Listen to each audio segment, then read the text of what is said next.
Certains candidats enjolivent leur CV dans l'espoir d'un éventuel recrutement. Une fois embauché et la supercherie découverte, que faire? Un licenciement est-il envisageable? Élément de réponse avec Arnaud Tessier.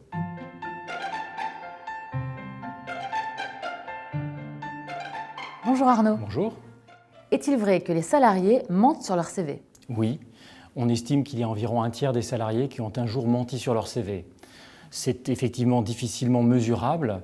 Toutefois, au regard des contentieux qui existent, des jurisprudences qui existent, on peut constater que ce sont des sujets récurrents.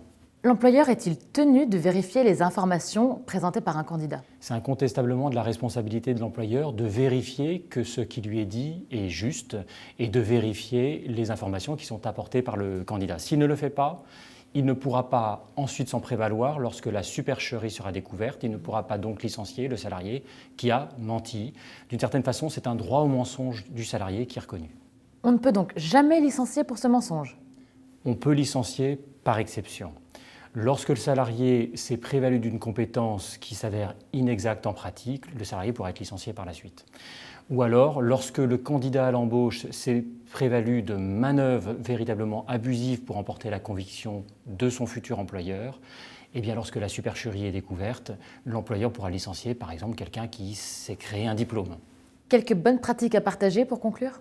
Alors on peut en donner 3. La première, c'est bien évidemment de demander au candidat à l'emploi de procurer une copie des diplômes. C'est une pratique qui est quasi systématique en Allemagne, par exemple. 2 autres exemples, mais qui supposent là que le candidat soit préalablement informé. On peut bien évidemment interroger les précédents employeurs ou alors aller fouiller ou farfouiller sur les réseaux sociaux qui regorgent d'informations utiles, notamment lorsqu'on les croise. Merci Arnaud. Merci.